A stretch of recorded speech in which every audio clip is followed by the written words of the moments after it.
Boa noite, professor Walid. Como você vai? Consegue nos escutar? Consigo e, primeiro de tudo, estou bem de estar com vocês, muito feliz de estarmos juntos nessa jornada de hoje para falar sobre essa tragédia, e essa tragédia, evidentemente, que é a parte que não nos deixa felizes, não deixa ninguém feliz no mundo atual, a não ser, claro, os genocidas de plantão, os genocidas de sempre. Eu espero que a gente tenha um grande debate, espero que a gente possa oferecer uma visão para além dos escombros e cadáveres, até mesmo para que se entenda a razão de eles estarem acontecendo. Perfeito. Boa noite também, professor Walid. É com grande satisfação que a gente recebe o senhor aqui com a gente. Professor, antes da gente iniciar propriamente a nossa entrevista com você, só também dar um aviso que nós também entrevistaremos o Geanderson Mafra, da Aliança Palestina do Maranhão, em seguida. E, bom, em primeiro lugar, a gente gostaria de também colocar aqui, para contextualizar a nossa entrevista e também para que você consiga comentar em cima desses fatos, é um fato de que uma reunião entre um representante israelense e o secretário-geral da ONU foi cancelada. E durante a última sessão do Conselho de Segurança da Organização das Nações Unidas, a ONU, o secretário-geral da ONU afirmou que o ataque de Hamas não aconteceu por acaso, e referindo-se à ação de resistência realizada pelo grupo no último dia 7 de outubro.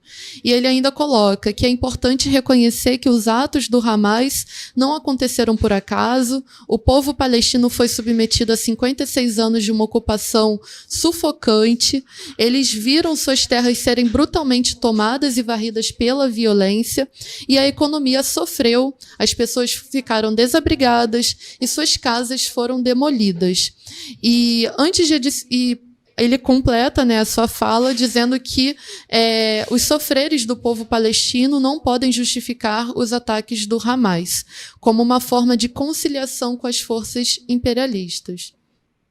Perfeito. Essa afirmação, né, que causou um rebuliço ali na reunião do Conselho de Segurança Nacional, Conselho de Segurança, aliás, da ONU, e aí houve tudo isso que a gente viu nas últimas horas, do ministro de Relações Exteriores do Estado sionista exigindo a demissão imediata do Antônio Guterres e dando, né, corda ali a todo o discurso que a gente tem visto nos últimos dias sobre a Palestina, de que, né, Israel estava se defendendo. Foi as afirmações do Eli Cohen, ministro de Relações Exteriores.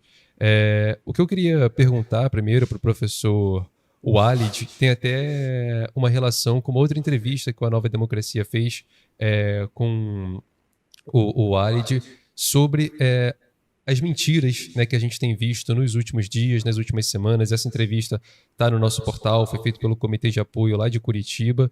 E, Walid, a gente tem visto nas últimas semanas aí uma série de calúnias por parte do sionismo, do Estado de Israel, calúnias que vão desde falsificações históricas gigantescas até falsificações mais imediatas dos acontecimentos dos últimos dias, né? E o Walid é jornalista, como a Ana já falou, e eu queria saber a sua opinião, então, como inclusive profissional da imprensa que trabalha, né, com os fatos, com as apurações, como que você vê essas mentiras? E lá naquela entrevista você descreveu como uma tática de guerra. E aí, como parte da guerra, né, aliás, e eu queria entender melhor isso. Por que essas mentiras, essas falsificações são uma tática de guerra nesse momento em que a gente vive? Primeiro de tudo, esclarecer que tem duas coisas que eu preciso deixar bem evidente. Eu não sou professor, claro, a minha condição de locutor da questão palestina é a minha condição de militante no movimento palestino aqui no Brasil, desde 84. Eu sou nascido no Brasil, sou brasileiro palestino, bem como também não sou mais jornalista. Eu fui 11 anos da minha vida jornalista, eu tenho muitos amigos no meio, sou casado com uma jornalista, mas eu propriamente não exerço mais a profissão há alguns anos, há vários anos, para falar a verdade.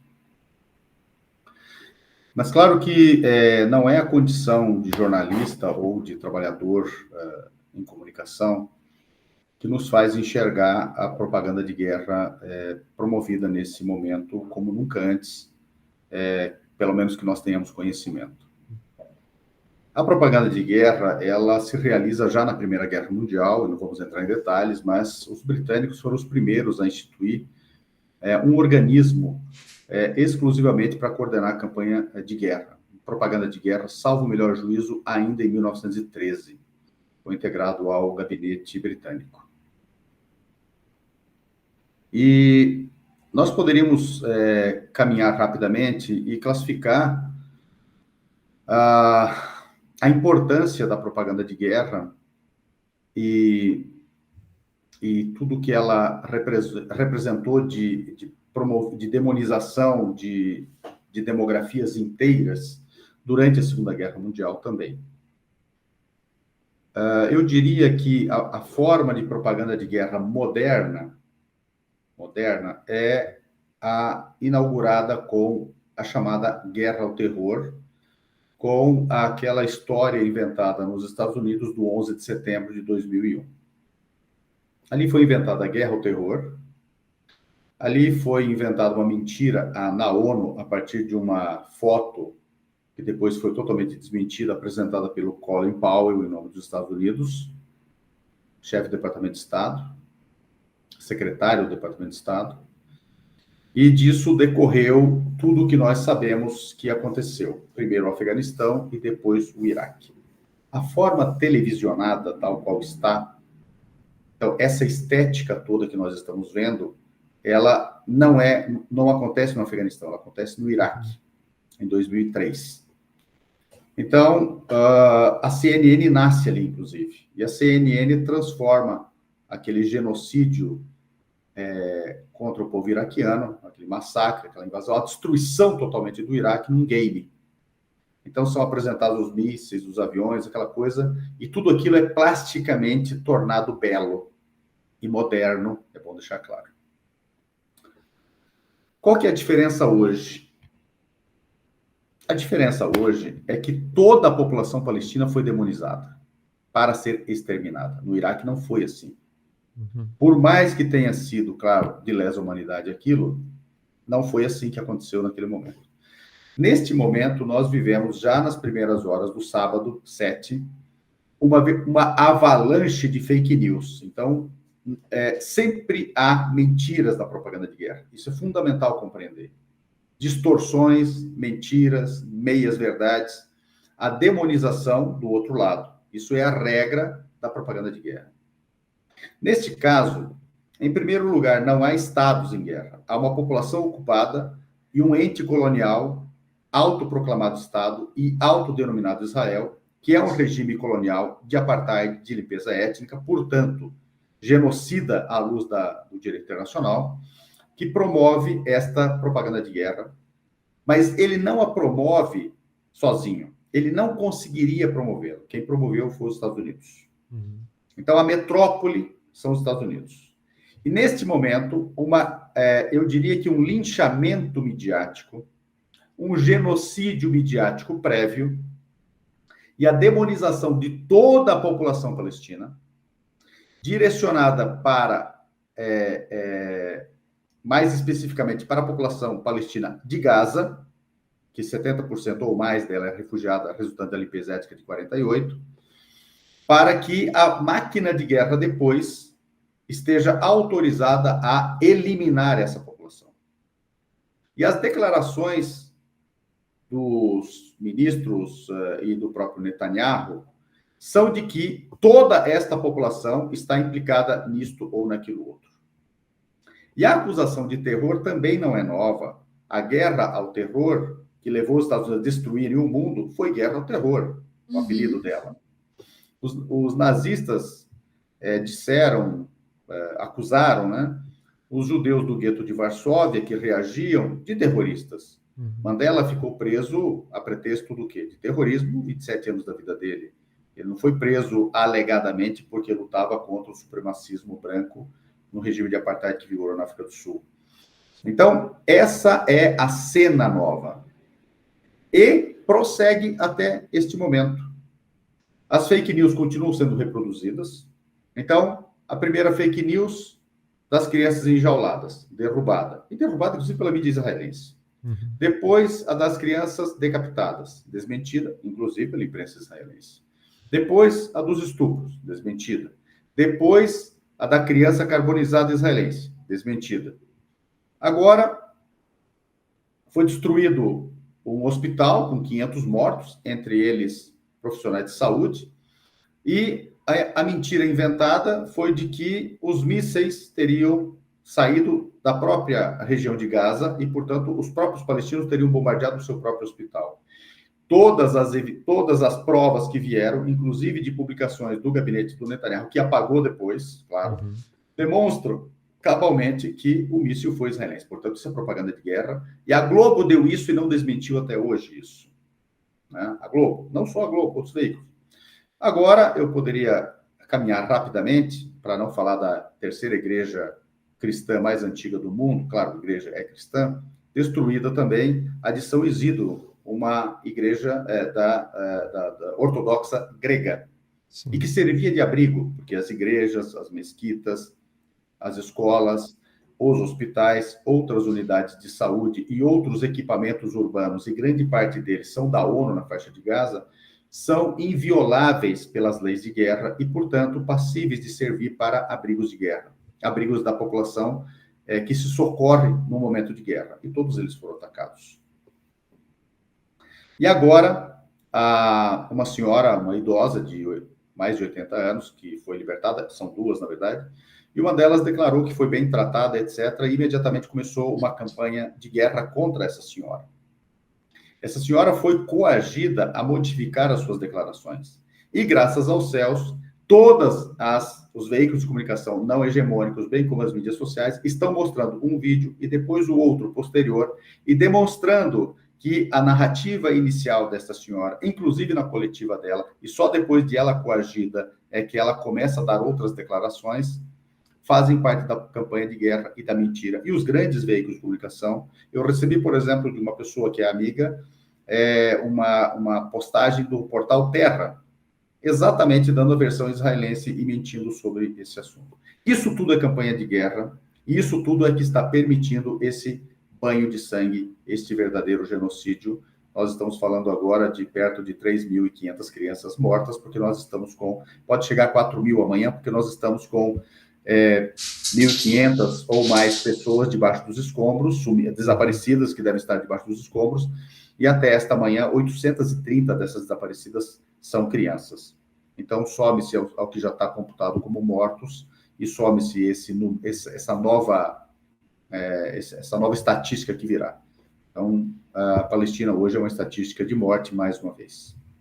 Walid, e você comentou bastante sobre essa questão da propaganda de guerra que é feita e produzida pelo Estado sionista de Israel, que tem manipulado o que tem acontecido de fato na Palestina. Inclusive, a gente vê um número de jornalistas sendo mortos crescentemente. Agora, ontem a gente atingiu já os marcos de 20 jornalistas mortos. Dentre eles, em sua maioria, palestinos e, inclusive, correspondentes internacionais, como da Reuters e de outros, Al Jazeera também. E, numa entrevista dada aqui ao Nova Democracia, você diz que nem a máquina de guerra nazista chegou a tanto. Aí eu queria que você colocasse um pouco do porquê o que Israel tem feito hoje em relação aos palestinos tem superado, inclusive, a gravidade que foi o fato do nazismo. É preciso ter, primeiro, um panorama histórico do que é o sionismo. Eu ouço muitas pessoas compararem o sionismo ao nazismo e dizendo que é uma vergonha, uma imoralidade, o experimento sionista na Palestina fazer com os palestinos o que os nazistas fizeram com a sua população de fé judaica. Bem, eu não divirjo dessa possibilidade, dessa comparação, inclusive dessa cobrança moral e ética das vítimas de outrora que se comportam como seus algozes hoje. Então, neste particular, eu não tenho muita divergência. Entretanto, tem um erro histórico aí, que é muito grave, porque ele dá a entender que o sionismo se perdeu no meio do caminho, que ele alguém o distorceu. Não. Uhum. O sionismo, na segunda metade dos 1800, ele já nasce preconizando a limpeza étnica da Palestina. Então, isto é fundamental. O sionismo é uma ideologia colonial, racista, supremacista, e a única cujo projeto colonial é integralmente promovido por estrangeiros para substituir a população originária a ser limpada etnicamente. Não há nenhum experimento colonial desta natureza na história humana ou na história do colonialismo que nós conhecemos, que é basicamente europeu. Então, esse é o primeiro elemento. Ele nasce muito antes do nazismo, com ideias que são exatamente as ideias que forjaram o nazismo. Porque tudo isso é europeu, basicamente ocidental, inclusive, porque não é europeu oriental, além do mais. Então, esse é o primeiro ponto. O segundo ponto, que me parece bastante peculiar, é que não há como deixar de considerar que esse é o primeiro genocídio realizado ao vivo.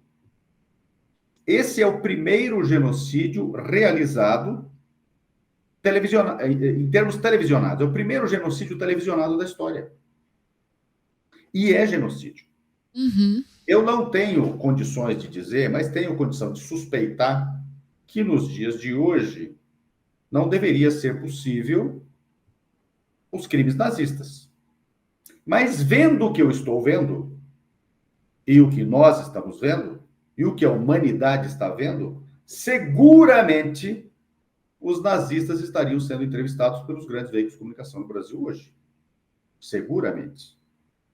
Então, quando eu digo que a situação é muito pior, é porque a humanidade precisou ver o descortinar do final da guerra, da Segunda Guerra, para ter conhecimento do que aconteceu. Hoje, as pessoas estão vendo isso. É como se os genocídios promovidos na Primeira e na Segunda Guerra Mundial estivessem sendo transmitidos ao vivo hoje pela Rede Globo. Então, veja, é um desafio que nós temos hoje. Isso está demonstrando os perigos em que a humanidade está inserida. Se isso é possível, nesta escala, é possível, nós estamos fazendo contas agora, que fora a hecatombe nuclear, fora o morticínio nuclear, aliás, promovido pelos Estados Unidos, Ocidente, branco, supostamente cristão, sobre o Japão, as duas bombas atômicas, fora isto, que foram centenas de milhares de pessoas mortas em segundos, ou minutos, ou horas, este atual morticínio na Palestina, considerando tempo de morticínio, considerando tamanho da população e considerando o território em que isso se dá, talvez seja a maior matança de que nós tenhamos conhecimento. Então, tudo isso corrobora uma avaliação do perigo em que nós estamos inseridos e do tamanho do genocídio que nós estamos vivendo. No nosso Twitter, nós publicamos ineditamente aqui no Brasil, eu vou abrir aqui para a gente fazer um comentário. O nosso Twitter publicou o seguinte: a coisa mais importante que você vai ler sobre o genocídio na Palestina hoje. Instituto ligado a Netanyahu publicou o relatório promovendo a, aspas, oportunidade única e rara para a, aspas, realocação e assentamento final de toda a população de Gaza, nesse caso, para o Egito. Agora, o relatório Misgav fez eco a esse pensamento de Morris. Aí tem uma longa história desse Morris, que é um pensador, argumentando que o deslocamento forçado da população, na verdade, argumentando que há uma oportunidade de ouro. Eu convido as pessoas a irem ao Twitter da FEPAL para ler, porque ali, no fio, estão publicadas todas as argumentações desse relatório apresentado ao Netanyahu para integral limpeza étnica da Palestina. Toda de Gaza, neste primeiro momento, dentro de um projeto maior de limpeza étnica da Palestina. Então, toda a população de Gaza, o projeto é que ela seja deslocada. Bom, isso tem o intento de limpeza étnica de toda a Palestina para que ela tenha apenas pessoas de fé judaica, que este é o plano sionista, sempre foi e segue sendo. E um outro detalhe que não está sendo veiculado é que a mais importante reserva gasífera da costa oriental mediterrânea, que está nas costas de Gaza, pretende Israel tomar esta faixa de terra, exercer soberania sobre ela para explorar esta reserva gasífera que está nas costas de Gaza, é Palestina. Estima-se que esta reserva permita valores de algumas dezenas de bilhões de dólares. Há uma estimativa mais promissora, de que essa reserva proporcionaria 500 bilhões de dólares. Nós estamos falando de 1 trilhão de dólares. Esta matança de palestinos é para se apoderar disso. Os Estados Unidos, evidentemente, que estão também atrás disso.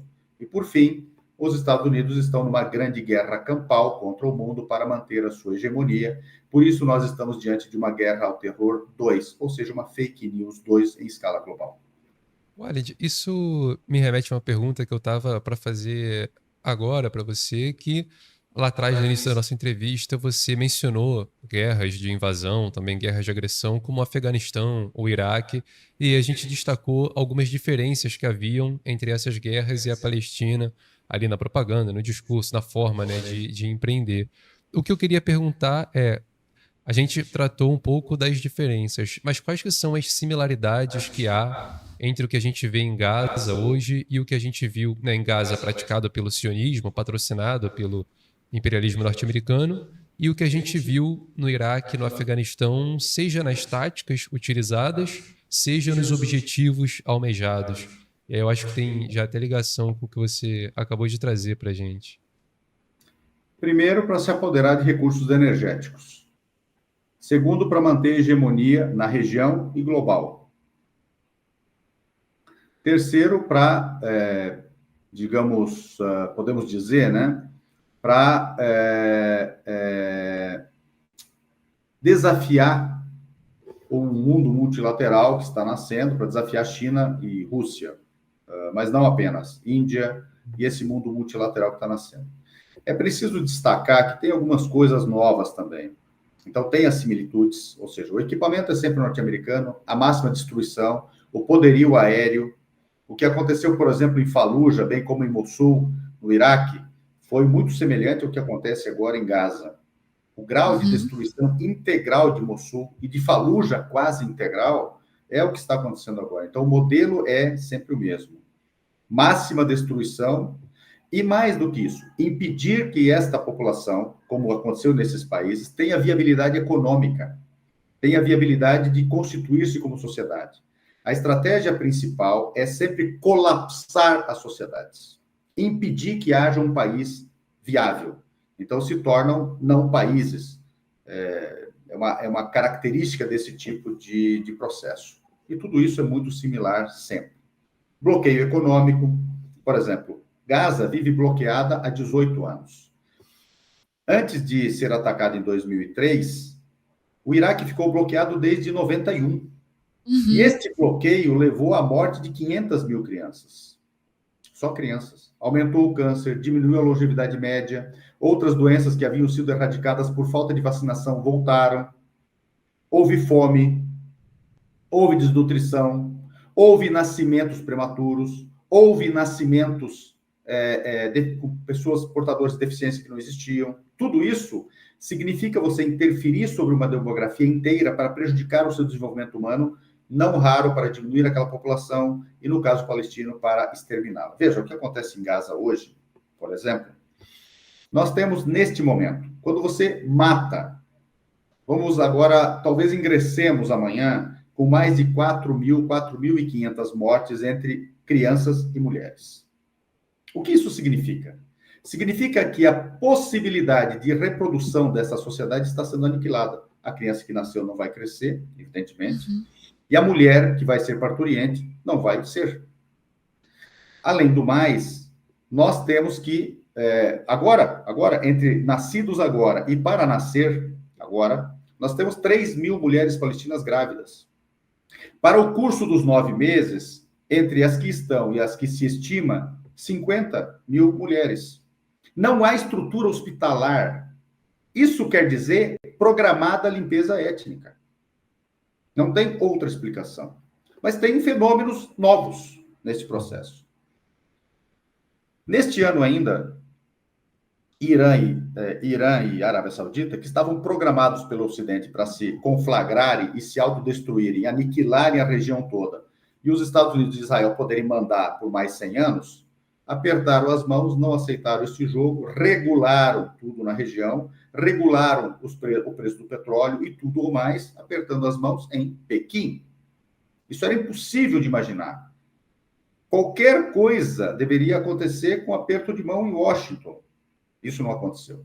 E agora nós tivemos uma coisa também ligada à China, mas agora já a BRICS, Rússia, Brasil, Índia e África do Sul, admitem alguns países, mais alguns países, a esse grande bloco geopolítico, econômico, social, político e bélico também, o BRICS. Ingressam Irã, Arábia Saudita e Egito. Aqui estou citando os principais países que importam, não estou citando os outros que são uma loja de cosméticos com um pouco de petróleo, né? Então, esses 3 países cercam o enclave colonial chamado Israel. Dominam o Mar Vermelho, dominam o Estreito de Suez, Canal de Suez, dominam a saída para baixo, que é o Bab el-Mandeb, que sai, e o Chifre da África, que sai para o Mar Arábico, dominam o Golfo Pérsico, dominam toda a conexão terrestre e marítima do mundo, que é esta, né? E a hipótese de mais coisas de conexão acontecerem, que já estão planejadas, como, por exemplo, o canal que iria, ou irá, poderá ir, se tudo der certo, do Golfo Pérsico ao Mar Cáspio, e um do Mar Cáspio ao Mar Negro, e o Mar Negro tem saída para o Mar Mediterrâneo. Quando você pega essa conectividade, você está pegando a conectividade Mediterrâneo, Mar Vermelho por Suez, Bab el-Mandeb, Mar Arábico, Golfo Pérsico, Mar Cáspio, Mar Negro, Dardanelos, Mediterrâneo de novo. Essa é a maior conexão já imaginada na mente humana. Uhum. E disso Israel está fora. E disso os Estados Unidos estão fora. Veja, quando você pega a economia, comparando pela paridade do poder de compra, que é o critério do FMI, o PIB do Irã é de 1 trilhão e 700 bilhões de dólares. Uhum. O da Turquia é de aproximadamente 2 trilhões de dólares. O da Arábia Saudita, idem. E o que é essa economia fajuta, baseada na morte de Israel? 300 bilhões de dólares, e claro, porque vive de esmolas estadunidenses. Senão ela não teria nem isso. Nós defendemos esses dias, e vocês tomaram conhecimento, claro, e suponho que ficaram felizes, né? Porque essa é a nossa opinião sincera, não é como é que eu vou dizer, não é uma invenção, né? Nós defendemos aqui, eu vou abrir para vocês o documento, nós defendemos o rompimento das relações diplomáticas com Israel, do Brasil, justamente por causa dos crimes de lesa humanidade, por causa de todos os relatórios da ONU. Então, o Brasil não deve ter relações com o regime genocida de apartheid, porque o Brasil é signatário das resoluções da legislação internacional que combate isso. Aí algumas pessoas me perguntaram, mas isso é exequível e não vai ter prejuízo econômico para o Brasil? Então tá, então vamos provar que também não tem prejuízo econômico. A balança comercial do Brasil com Israel no ano de 2001, 2002 e este ano até setembro, dá um prejuízo ao Brasil, isto é, déficit na balança comercial, de 1 bilhão 275 milhões de dólares, quer dizer, 6 bilhões de reais ou mais. Agora vamos pegar o país que os Estados Unidos e Israel tanto demonizam, inclusive os aparelhos do sionismo aqui no Brasil.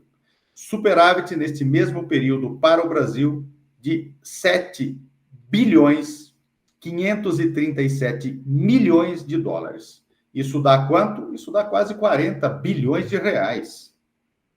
É isso que o Brasil tem que pensar, é isso que os pensadores, elaboradores no Brasil têm que pensar. O Brasil não pode se associar a esta imoralidade que é o apartheid, a esse genocídio que é Israel sobre a Palestina, experimento colonial baseado na limpeza étnica, e não precisa perder dinheiro com Israel. Além do mais, o que Israel nos dá? Um punhado de quinquilharia para espionar a nossa população? Exatamente. Meios de genocídio? O que Israel dá para a raça humana? Nada. Tecnologia? Pelo amor de Deus, tecnologia a gente compra no Paraguai. Isso não existe. Não, e também eu acho que nessa sua última fala, você trouxe muitos elementos que demonstram como a luta da Palestina, unida à luta dos povos oprimidos no mundo inteiro, ela se contrapõe à luta ao imperialismo. E como o imperialismo, principalmente o imperialismo yankee, norte-americano, ele vai colocando seus tentáculos ali na região do Oriente Médio ampliado. E eu acho que foi muito importante você ter trazido essa dimensão, porque a gente vê um contexto também de crescente militarização, tanto do Oriente Médio, vide as diversas guerras que aconteceram, pelo menos nas últimas 2 décadas, e aqui na América Latina também, como a gente tem visto crescentemente o imperialismo yankee pedindo, entre muitas aspas, permissão, já está aqui, na verdade, enviando suas tropas para poder fazer treinamentos na Amazônia, militarizando toda aquela região ali da Amazônia, principalmente. E aí eu queria que se você pudesse falar um pouco mais, qual a importância da luta que hoje a Palestina tem desenvolvido de resistência como um contraponto a essa dominação imperialista? A Palestina, na verdade, ela bagunçou o arranjo imperialista para o Oriente Médio, né? Porque havia uma perspectiva de que os acordos secretos entre britânicos, franceses e russos de 1916, que ficaram conhecidos como Sykes-Picot, porque o Sazonov russo saiu com a Revolução Russa, a Revolução Bolchevique de 17, os bolcheviques denunciam esses acordos coloniais e se retiram deles. Então, o Sazonov sai. O nome Sazonov sai. Havia uma perspectiva muito clara, que está na Declaração Balfour, de 2 de novembro de 1917, que não cita o povo palestino uma só vez, promete a Palestina como um lar nacional judeu. Então, vamos esquecer esse eufemismo lar, é Estado Nacional Judeu na Palestina, portanto, um Estado apenas étnico-religioso judaico. E também tem um detalhe nessa declaração que pouca gente presta atenção. Na verdade, nem presta-se atenção que o povo palestino está citado, nem se presta atenção nesse detalhe muito curioso, e que ele é emblemático. Há uma ressalva na declaração, que tem 67 palavras, há uma ressalva na declaração que diz o seguinte: a população originária não judaica não será prejudicada em seus interesses, em seus direitos civis e religiosos. Bom, qual que é a premissa do apartheid? Os direitos nacionais são só de um grupo. O outro grupo não tem direitos nacionais. Ali nasceu o apartheid. Isso permaneceu intocado na Conferência de San Remo, dos vencedores da Primeira Guerra em 1920, da qual já participa os Estados Unidos, na aprovação em 1922, setembro de 1922, do chamado Mandato da Palestina, outorgando um mandato colonial sobre a Palestina para a Grã-Bretanha, que tem um preâmbulo. O preâmbulo diz que o objetivo desse mandato é implementar a Declaração Balfour, portanto, implementar a limpeza étnica, implementar um regime de apartheid e colonizar por assentamento uma população estrangeira no lugar da originária, que seria limpada etnicamente. Esse é o preâmbulo. Depois tem 28 artigos. Mais uma vez, o povo palestino não é citado uma só vez, nem no preâmbulo, nem nos 28 artigos. E os 11 primeiros desenham a limpeza étnica e integram a Organização Sionista Mundial, que depois vem a se chamar Agência Judaica ao Mandato. Ela passa a administrar junto com os britânicos. E daí, 23 começa o mandato, ele duraria até 48, 14 de maio de 48. Qual que era o objetivo? O objetivo era que, nesse espaço de tempo, 25 anos, a demografia e a geografia da Palestina fossem alteradas, fossem totalmente judaizadas. Então, haveria, nessa combinação de expulsão de população e sua substituição, maioria demográfica judaica e ela dona de posse de todo o território, ou quase todo o território. Ela teria que ser, no mínimo, amplamente majoritária, para chegar a 14 de maio, autoproclamar-se Estado, quer dizer, declarar a autodeterminação, requerer a autodeterminação. Seria um processo, entre aspas, lógico, absurdo, e, claro, ilegal, imoral, desumano, um crime, mas teria uma lógica ao chegar ao final dele. Ele teria que dar certo. Acontece que não deu certo. Eles chegaram a esse momento com 30% da população de fé judaica, um terço dela originária palestina de fé judaica, e apenas menos de 6%, 5,87% do território. Aí eles iniciam a limpeza étnica em 18 de dezembro de 47. E assim vai, e aí expulsam até 88% da população palestina do território tomado naquele momento com a força, e que é o mapa convencionado como sendo de Israel, correspondente a 78% da população palestina. O que deu errado? Deu errado que os palestinos não saíram dali. Deu errado que os palestinos, ao não saírem dali, iniciaram um movimento de libertação nacional. Porque a criação de todos os regimes do Oriente Médio, de todas as fronteiras, não previa a Palestina. Previa uma normalização dessa população nos países da região, ou eventualmente um pouco mais distantes, e Israel, ou aquilo que veio a ser Israel, que hoje em dia se fala Israel, que é esse projeto, esse assentamento colonial, seria normalizado ali. Era isso que estava combinado até mesmo com alguns regimes. Quer dizer, tudo que está aí é resultado do Sykes-Picot. O que deu errado? Os palestinos disseram não. Esse é o grande resultado para esta região diante do imperialismo. E essa manutenção de luta nacional não estava planejada. É isso que perturba a realização dos planos imperialistas no Oriente Médio e naquela região da Ásia Ocidental como um todo. Então, só isso já é de uma grandeza. Os britânicos, que eram o maior império colonial daquele momento, talvez, para alguns, o maior império colonial de todos os tempos, não conseguiram promover a agenda sionista euro-judaica sobre a população palestina. E os Estados Unidos não conseguiram até hoje. E os sionistas armados até os dentes, uma espécie de polícia militar com avião para matar pessoas, não conseguiu até hoje. Então, é possível que nós estejamos forjando, a partir da Palestina, a grande derrota do imperialismo. Vocês sabem que eu tenho que sair daqui a pouco, mas eu queria dizer para vocês duas coisas muito emblemáticas. Uma reunião, talvez há uns 10 anos atrás, do movimento palestino no Brasil, um líder da OLP, à época embaixador num dos países da América Latina, não me recordo qual, mas ele passou para o Brasil, um dos mais importantes diplomatas da OLP. Nós estávamos tomando café da manhã e ele disse o seguinte, no meio da conversa, né? Ele disse o seguinte: Gaza pode ser, sim, como muitos dizem, uma favela como outra favela qualquer no mundo, talvez se pareça, uma parte da faixa de Gaza, uma parte dos campos de refugiados, talvez se pareça com favelas no Brasil. Mas tem uma diferença. É a única favela do mundo que pode desencadear uma guerra mundial e nuclear. Palavras dele. A segunda coisa que eu queria dizer para vocês, e que isso talvez seja muito importante, é que o povo palestino provou ser invencível. E o povo palestino está provando que é invencível. A fúria, a demonstração fingida de cachorro louco de Israel, é por isso. Eles querem apavorar essa população. Eles querem aniquilar essa população para que ela ceda e saia.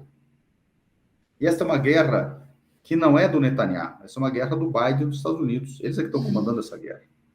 O Biden é uma espécie de rainha da Inglaterra, é um comandante da PM que foi substituído pelo capitão, e está ali falando bobagem. Claro, é um genocida, é um sanguinário, é descendente politicamente daquela ala mais fascista do sionismo liderada pelo Zev Jabotinsky, que foi aliado dos nazistas. O pai dele era secretário particular do Zev Jabotinsky, por acaso ucraniano. Por acaso, uma espécie de Zev Jabotinsky que está no poder hoje na Ucrânia, e veja o fronte que está lá e quem está promovendo. E por acaso, o filho do carregador de mala do Zev Jabotinsky está no poder novamente, diga-se de passagem, no projeto colonial autodenominado Israel. Então, eu deixo isso para reflexão e deixo aqui para vocês a certeza de que nós faremos vocês ficarem orgulhosos. Nós temos um defeito divino. Deus não nos fez um dobradiças das vértebras. Nós não vamos nos curvar, e é isso que nos faz invencíveis. Eu afirmo dessa tribuna, o povo palestino é invencível. Maravilha, Walid. E como a Ana perguntou, você agora respondeu de forma magistral as lições do povo palestino, de ser invencível, de ser indobrável, né? É uma lição, claro, para todas as nações oprimidas de todo o mundo. Então, todas as nações que sofrem a agressão imperialista ou a dominação imperialista olham para a Palestina, claro, para extrair dali lições também para a sua própria luta. Então, agradecer a presença aqui, saudar. No início da entrevista, eu chamei o Walid de professor.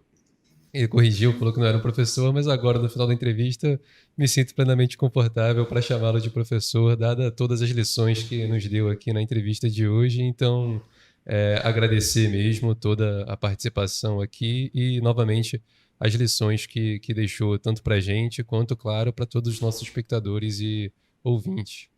Eu também queria agradecer enormemente por ter aceitado o convite de participar hoje no nosso programa, e as perspectivas que você tem colocado no final da sua fala demonstram, na verdade, toda a fúria e a luta do povo palestino ressoando no mundo inteiro. Não à toa a gente tem visto milhares de pessoas se levantando ao lado do povo palestino e resistindo junto com Gaza, junto com a Cisjordânia ocupada também. Muito obrigada, professor. Obrigado a vocês, e quero fazer igual aqueles locutores esportivos que ficam mandando abraço para o dono do bar, né? Eu quero mandar um abraço caloroso para uma figura que vocês têm entre vocês, que tem uma história fantástica com o movimento palestino no Brasil, desde os anos 70 e início dos 80, que é a Rosana Bond. Tá bom? Pode deixar que a gente vai transmitir para ela. Com certeza. Um abraço, gente. Bom trabalho para vocês, obrigado e força até a vitória. Obrigada. Um abraço, força.